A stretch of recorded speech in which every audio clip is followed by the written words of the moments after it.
Dans l'épisode précédent, par le poing vengeur de Bethléem. À la suite d'un affrontement sans merci, Monsieur Lapin est mortellement blessé et finit par succomber dans les bras de Monsieur Lion, toujours impuissant depuis son combat contre la Légion Chaussette. Monsieur ED209, quant à lui, se cache on ne sait où en attendant son heure, pendant qu'à plusieurs kilomètres de là, Monsieur Hérisson se bat seul contre le roi fou des hommes dodo. Saura-t-il surmonter les révélations de ce dernier? Tu n'es pas un vrai hérisson. Vous le saurez peut-être dans l'épisode d'aujourd'hui, Devoir de mémoire. Salut les kids, on roule un gaz et on ouvre la fenêtre, car on va parler de psychédélique, d'art et de subversion. Mais dites à vos parents de rester, on va aussi parler de candeur, d'optimisme et de liberté. PD. Ah ouais, t'es chaud toi. Qu'est-ce que c'est de la magie? Nous allons essayer. Aujourd'hui, on va se pencher sur le cas de l'animation française. Et pour le coup, il y a beaucoup à dire. Chaque film et chaque réalisateur que je vais aborder mériterait même son épisode attitré. Il y en a même plein que j'oublie. Mais comme on peut pas parler de tout en même temps, je vais commencer par René Laloux. René Laloux était un dessinateur passionné par le cinéma. Il réalisa son premier court-métrage, Les Dents du Singe, en 1960, avec les patients d'un hôpital psychiatrique auprès desquels il faisait des ateliers artistiques. Court-métrage qui sera repéré par Roland Topor. Si vous ne le connaissez pas, c'est le type qui a entre autres fait Téléchat. C'est pour toi, gros chat. Il collabore sur plusieurs courts-métrages jusqu'en 1973, où après 50 productions en Tchécoslovaquie, ils sortent sur les écrans leur premier long-métrage, La Planète Sauvage, librement adapté du roman de Stéphane Voul, Homs en série, et utilisant la technique du papier découpé. De ce que je sais, il est le premier long-métrage d'animation de science-fiction au monde, et encore aujourd'hui, totalement en désaccord avec les standards imposés. Mais ce n'est qu'une étape pour Laloux, qui en 82 s'associe avec l'inénarrable Jean Giraud, aka Moebius, pour adapter un autre roman de Voul. Et l'orphelin de Perdide devint les maîtres du temps après 2 ans de production en Hongrie. Ce qui nous permet de percevoir un peu plus l'imaginaire de Laloux, qui, au gré de ses collaborations, se situe donc entre Téléchat et Métal Hurlant. C'est pour toi, gros chat. Et ça parle de quoi ces films? Les images expliquent pas du tout. Je te dirai pas.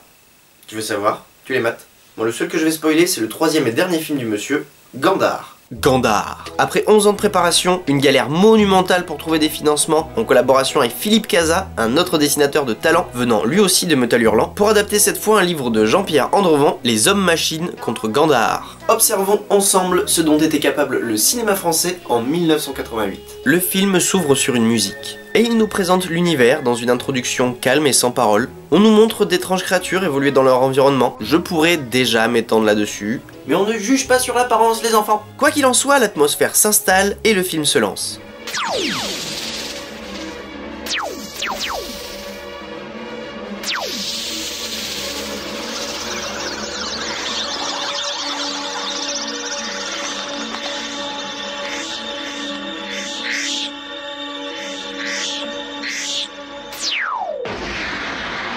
Allez, on commence. Alors, nous découvrons la civilisation gandharienne. Matriarcale et utopique, une longue période de paix semble, comme on l'a vu dans l'intro, arriver à son terme. C'est pourquoi la reine Ambisextra, c'est parce qu'elle peut se servir de ses 2 sexes, décide d'envoyer un messager sur les côtes pour voir ce qu'il en est et enquêter sur ce nouvel ennemi. Elle confie la tâche au servant Sylvain, mais comme c'est pas un joli prénom, les gens l'appellent juste Syl. Servant Sylvain.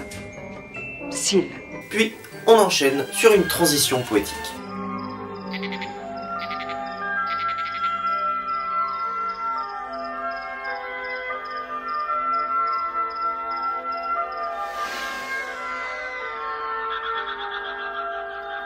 Attaquée par des ptérodactyles, la monture de Syl est blessée et contrainte de s'écraser sous les yeux d'une peuplade assez cool, les Transformés. Peuple difforme aux membres assemblés n'importe comment, vestige d'expériences génétiques ratées du peuple gandharien qui les a aujourd'hui oubliés. Refusant l'état présent, il s'exprime en passé futur et vénère une étrange prophétie. Dans 1000 ans, Gandhar a été détruite et ses habitants massacrés. Il y a 1000 ans, Gandhar sera sauvé et l'inévitable évité. Après une petite balade en forêt, ils trouvent enfin le village du début, ainsi que ceux qui les ont pétrifiés, l'armée d'hommes-machines. Syl se fait choper et enfermer dans un œuf prison, où il rencontre Erel, l'autochtone à la flûte du début. Ils se font alors libérer par le Deus Ex Machina le plus cool qui soit, un lézard géant. Ça peut avoir l'air de rien, mais ça donne Godzilla contre une armée de robots nazis.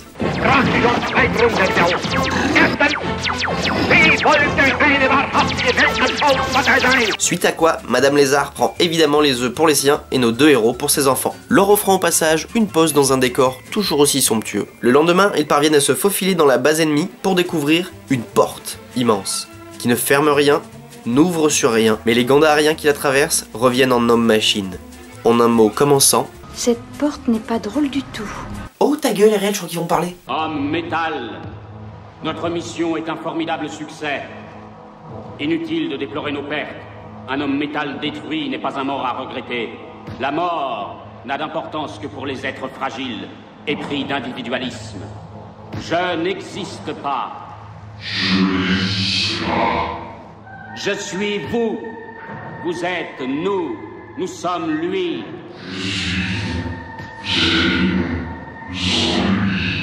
Nous sommes lui. Lui, le grand générateur, maître de nos énergies et bientôt maître de ce monde. Et que tout soit selon le grand générateur. Nos deux héros décident d'embarquer à bord du vaisseau des hommes-machines, traverser l'océan excentrique et trouver le grand générateur. Grand générateur qui ressemble à... Vous voyez bien. Et qui, comme toute bonne entité intelligente, se présente en les avalant au sein de son organisme. Une fois en face à face, on découvre un peu plus ce dernier. Qui ou quoi me salue? Je suis le clitoris. Es-tu oui ou non le chef des hommes métal? Il le croit. En tuant, obéissent-ils oui ou non à tes ordres? Il croit les entendre et il m'arrive parfois de croire les avoir donnés. Je suis le métamorphe. Le métamorphe promet de réfléchir sur le sort des hommes-machines et permet à Sil et RL de rentrer à la capitale en leur prêtant une paramécie géante qui, en mourant, leur offre un peu d'ADN de ce dernier. Ce qui permet aux chercheurs de Gandahar de découvrir l'origine du métamorphe, une ancienne expérience génétique gandaharienne oubliée, encore une fois. Sil retourne donc sur l'océan excentrique et retrouve le métamorphe. Ce dernier lui explique alors tout ce qu'il sait. Les robots. Ils viennent du futur. Impossible! La porte. La porte? La porte est temporelle. Et surtout le futur. Je ne supporte pas l'idée d'être un jour un tyran fou qui dépêche une armée d'assassins.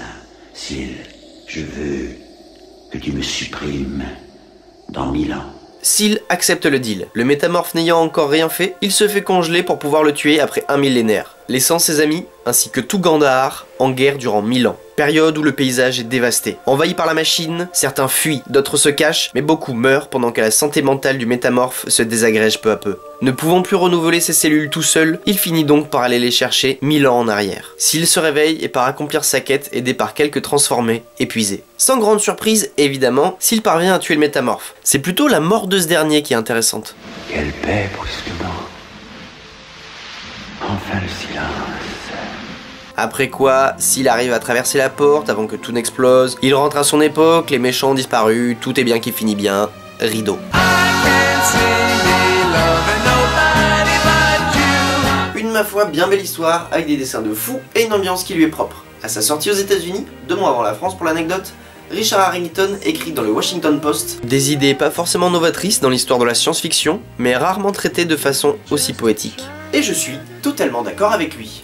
Pour ce qui est de la France, Jacques Siclier écrit dans Le Monde, un peu compliqué, mais on se laisse aller à la fascination des images. Ah, c'est compliqué, mais c'est joli. Pays de cons. Pour la petite anecdote, l'adaptation pour le marché américain fut certes réalisée par Harvey Weinstein, mais ses dialogues furent tout de même confiés à ce monsieur. Et le film a marché? On va faire un peu d'histoire. Dérivé de son praxinoscope, le théâtre optique et ses pantomimes lumineuses d'Émile Charles Reynaud créèrent en 1888 les premiers dessins s'animant par le mouvement. Le dessin animé était né. Arrête de faire ça. Je vais te taper. Et puis en plus, je me concentre que sur le format long métrage. Le premier long métrage d'animation est argentin. L'Apostole fut réalisé par Quirino Cristiani en 1917. Ta gueule! Bien après le Blanche-Neige de Disney, la France dut attendre 1950 avant de sortir son premier long métrage d'animation. Dans l'absolu, on s'est fait battre par les États-Unis, la Chine, l'URSS, l'Espagne, le Royaume-Uni et le Japon. Ainsi que le Danemark, la Tchécoslovaquie, la Belgique et l'Italie. Et c'est tout? C'est tout. Après, c'est la France. Avec le roi l'oiseau, qui est trop cool. Ouais, sauf que pas du tout. Ça, c'est le premier mis en chantier. Le premier long métrage d'animation français. Eh bien, c'est Jeannot l'Intrépide, une adaptation du Petit Poucet réalisée par Jean Image, de son vrai nom Imre Adjou, un Français d'origine hongroise. Et oui, devoir de mémoire oblige, même notre cinéma d'animation est bâti par des immigrés. Mais même s'il était vendu à l'époque comme le Walt Disney français, force est de constater qu'aujourd'hui nul ne se souvient, je pense, des aventures de Pluck, Naufragé de l'espace, ou encore de Joey Petit Boum Boum. Il était une fois un charmant petit garçon qui s'appelait Jo. Tous les gens l'aimaient et même les animaux, les petits, les gros. Mais si Jean Image et son Jeannot furent si vite oubliés, c'est aussi à cause de l'ampleur de l'œuvre qui lui emboîta le pas. Le classique d'animation en France. Le Roi et l'Oiseau est un film de Paul Grimaud et Jacques Prévert qui est sorti à la fois en 1953 et en 1980. Que s'est-il passé exactement? Voilà ce que dit Grimaud. On dit souvent que j'ai mis 35 ans pour faire Le Roi et l'Oiseau. En réalité, j'ai mis 5 ans pour le réaliser et 30 pour trouver le fric. Car oui, le film sorti en 1953 sous le nom La Bergère et le Ramoneur, ce qui fait déjà vachement plus porno, n'est pas la version qu'avaient en tête Grimaud et son ami Jacques Prévert. Car suite à des problèmes d'argent, Grimaud, jugé trop exigeant, se fit écarter du projet, emportant la moitié de l'équipe d'animation avec lui, obligeant son producteur associé et ancien ami André Sarut à terminer le film seul, sans l'aval de Prévert et de Grimaud, qui désavoueront l'œuvre. L'exploitation commerciale du film est un échec. Mais heureusement dans le monde, tout n'est pas que commerce. Le film reste néanmoins impressionnant, et à l'autre bout du globe, le jeune Isao Takahata, encore âgé de 20 ans, découvre le film dont l'influence est pour beaucoup dans la carrière du monsieur. C'est même lui qui traduira le film pour le marché nippon. Et on peut dire à peu près la même chose pour Miyazaki, hein, que ce soit Soroboshi ou encore celui-là, ce sont tous les deux des références à ce robot. C'est rigolo quand même, les gars ils sont comme ça, ils font Jing Chong. Et pourtant ils sont plus respectueux que nous envers notre propre travail. Mais trêve de japonaiserie comme disait Ségolène. Revenons au Roi et l'Oiseau, 15 ans plus tard, en 1967. Grimaud rachète les droits du film et récupère les négatifs, découvrant ainsi qu'une bonne partie de sa version à lui n'existe plus. Il ne reste plus que celle d'André Sarut. Aucun moyen de faire simplement un director's cut. Il faut recréer toute une partie du film, une nouvelle vision de l'œuvre. Comme Grimaud le dit lui-même, comme deux toiles d'un même paysage peintes par le même peintre. Au bout de 10 ans, il arrive enfin à trouver un budget, certes moins conséquent que pour La Bergère et le Ramoneur, mais il peut néanmoins compter sur sa complicité avec Jacques Prévert. En 1977, la production du film démarre, et en avril 1977, Jacques Prévert meurt. Pas de bol. C'est après un travail titanesque de récupération et d'adaptation que le film sort enfin sous le nom du Roi et l'Oiseau. Il sera dédié à la mémoire de Prévert et deviendra rétroactivement le classique de l'animation qu'il mérite d'être. Grimaud dira qu'il s'était passé tellement de choses dans le monde depuis 25 ans qu'il n'avait plus besoin de prendre des gants. Toutes ces injustices, cette violence, ce racisme, quand on voit autant de choses foulées aux pieds, partout, il n'y a pas de raison de baisser pudiquement les yeux sur tout ça. C'est lui qui l'a dit et ça défonce. Car c'était bien la première fois chez nous qu'un film pour enfants considérait son public comme suffisamment intelligent pour être responsabilisé face à un message d'adulte. Je te laisserai tenir la bombe? Tu me connais bien. Car oui, pendant longtemps, le cinéma d'animation, parent pauvre du 7e art, se contentait en France d'adapter des bandes dessinées tout public à l'écran. Et bien sûr que je suis fan de Goscinny. Mais même si j'aime son travail, il faut aussi reconnaître que c'était le seul qui nous était proposé. Alors que Crotte, sortir des sentiers battus, repousser les limites, la nouveauté, l'inconnu. Avant tout le reste, c'est ça le dessin animé. Un genre où tout est permis. Attention! Le monde moderne, la révolution moderne, elle est née avec Émile Reynaud et l'invention du dessin animé et la projection du dessin animé, pas avec celle de l'acteur. C'est qui le gars qui parle? C'est René Laloux. Dans la carrière, reflète complètement ce que je dis. Avant-gardiste absolument pas reconnu par son pays, il devra produire La Planète Sauvage et Les Maîtres du Temps réciproquement en Tchécoslovaquie et en Hongrie. Le premier étant composé pour l'anecdote d'une équipe d'animation entièrement féminine. Mais quoi qu'il en soit, son dernier film, Gandahar, est carrément hors compète en utilisant les locaux de la production de la SEC, Scientific and Educational Film Studio de Corée du Nord, que certains connaissent peut-être grâce à Guy Delisle. Alors, qu'est-ce qui fait que c'est plus facile de faire un film d'animation français en Corée du Nord plutôt qu'en France? Ben, comme le dit Laloux, la production à cette échelle, c'est un marché d'esclaves. C'est-à-dire on va où l'esclave est le moins cher. T'as pas répondu à ma question. Le film a marché? Sinon, 85, il y a aussi Gwen, le livre de sable, de Jean-François Laguioni. Ça veut dire non, c'est ça? Qu'est-ce que tu veux que je te dise? Le film est sorti en 1988. C'est tard pour une animation de cette qualité. Ouais, mais ça passe. On est d'accord, hein? Mais non. La même année aux États-Unis sort Qui veut la peau de Roger Rabbit et Le Petit Dinosaure. Ah, crotte. Oh, mais ça c'est rien. En termes d'animation, 1988 appartient clairement au Japon. Car d'un côté, Miyazaki créera une nouvelle icône du film pour enfants avec Mon voisin Totoro. D'un autre, Takahata pètera toutes les barrières du dessin animé avec Le tombeau des Lucioles. Ah ouais. Ouais. Et puis surtout, en 1988, pour ce qui est de l'animation japonaise, ben il y a ça.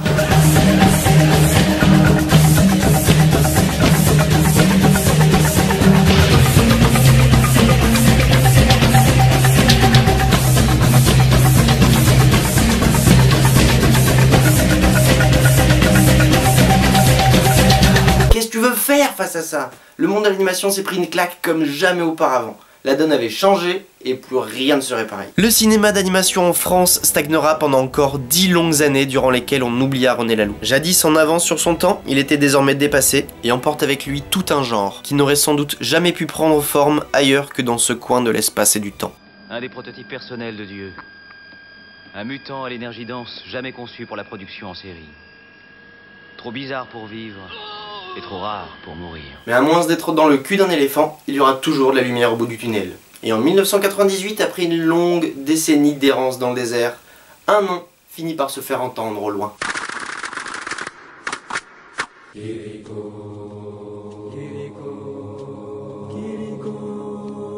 Ouais putain, Kirikou.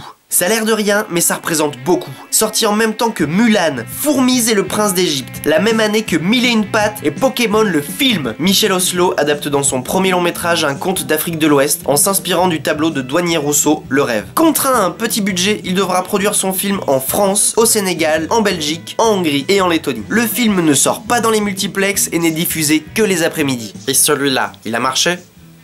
Et comment qu'il a marché? Ce fut un succès critique et commercial. Plus de 50 000 entrées enregistrées la première semaine. 1 400 000 au total. Près de 30 récompenses. 2 suites sorties en 2015 et 2012. Des dizaines de bandes dessinées, des jeux vidéo et même une comédie musicale.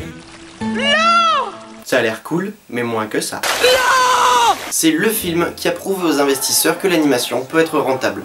Il a permis de reconnaître tout un genre à sa juste valeur et de le prendre au sérieux. Cette reconnaissance permit la mise en chantier d'autres œuvres telles que Les Triplettes de Belleville de Sylvain Chomet en 2003 ou encore Persépolis de Marjane Satrapi et Vincent Paronneau en 2007. À eux trois, ils ont mis tout le monde d'accord. Il y avait là un filon inépuisable et inexploité. Des fonds furent débloqués, des contrats signés, l'animation à la française eut enfin une chance de prouver ce qu'elle valait pour le plus grand plaisir des spectateurs. Car à peine cette chance offerte, on s'est mis à botter des culs. C'est pour les de part et d'autre, des œuvres innovantes et décalées ont vu le jour, tentant constamment de nouvelles approches, de nouvelles façons de voir, de raconter. Bien qu'inégales, on a vu émerger des dizaines d'œuvres ça et là, et je ne pourrais que vous inciter à vous pencher de vous-même sur tous ces films. Car après tout, c'est nous qui créons la postérité, et il ne tient qu'à nous de profiter de ces films qui osent sortir des carcans imposés, nous rappelant sans cesse ce que nous avaient offert nos aînés, un idéal de subversion, de révolte et de liberté, nous laissant entrevoir un monde nouveau en dehors des sentiers battus. Canis lupus. Vulpes vulpes.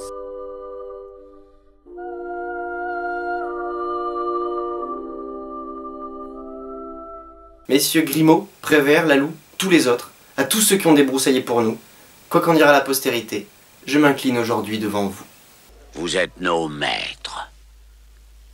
Je dépose mon sort et celui de Rome entre vos mains.